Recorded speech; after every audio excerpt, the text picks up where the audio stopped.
অস্থির এক জেনারেশনের সাথে আছি আমরা, তাই না? এই জেনারেশন নির্দিষ্ট কোনো লক্ষ্য নেই, আদর্শিক কোনো অ্যাম্বিশন নেই, পবিত্র কোনো মিশন নেই। এরা রোদে হাঁটতে পছন্দ করে না, বৃষ্টিতে ভিজতে চায় না, কাদামাটি ঘাস লতা পাতা এদের অ্যালার্জি। এরা আধা কিলোমিটার গন্তব্য যেতে আধা ঘন্টা রিক্সার জন্য অপেক্ষা করে। এরা অস্থির, প্রচণ্ড রকম অস্থির এক জেনারেশন। এরা গান শুনে না, সিনেমা দেখে না, খেলাধুলাতেও এদের অনীহা। এরা এক্সারসাইজ করে না, সকালে ব্রেকফাস্টও করে না। এরা সিনিয়রদের সম্মান করে না, না দেখার বান করে ফাঁস কাটিয়ে হেঁটে চলে যায়, গায়ে ধাক্কা দিয়ে বাঁ পায়ে পাড়া দিয়ে দাঁত কেলিয়ে হাসে। সরি বলার চেষ্টাও এদের মধ্যে নেই। গুরুজনদের সাথে অনার্থক তর্ক জুড়ে দিতে এদের জুটি মেলা পার। এদের মাঝে না পাবেন বিনিয়োগ ভঙ্গি, না পাবেন কৃতজ্ঞতা বোধ। এদের অদ্ভুত আচরণ, ড্রেম কেয়ার অ্যাটিটিউডে আপনি ফদে ফদে বিতরিত হবেন। সংযুক্ত হওয়ার উপদেশ দিতে চাইলেও বিপদ।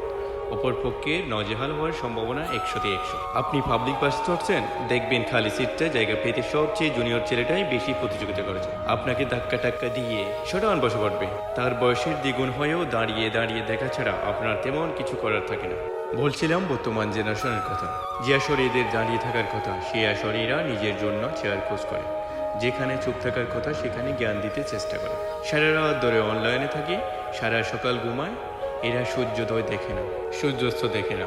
সূর্যোদয়ে বিছানায় থাকে, সূর্যাস্তে মোবাইলে থাকে। এরা মোবাইল গেমস আর ফাস্টফুডে অসত্য। নির্দিষ্ট করে বললে মূলত online games, Facebook, YouTube reels দেখে এদের ফার্স্ট প্রায়োরিটি। এরা ইতিহাস জানে না, সাহিত্য বুঝে না, শিল্প সংকেতে কি বস্তুতা চেনে না।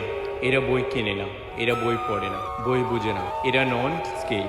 এরা হাঁটতে পারে না, দৌড়াতে পারে না, গাছে চড়তে জানে না, সাঁতার কাটতে পারে না, গান গাইতে পারে না, ছবি আঁকতে পারে না। এদের মধ্যে সাগর পাড়ি দেওয়ার দুঃসাহস নেই, পাহাড় কেটে পথ তৈরি করার অদম্য মনোবল নেই। এদের উচ্ছ্বাস নেই, আবেগ নেই, ভালোবাসা নেই। এদের একটা স্কিল, স্মার্টফোন দ্রুত ক্লিক করতে পারে।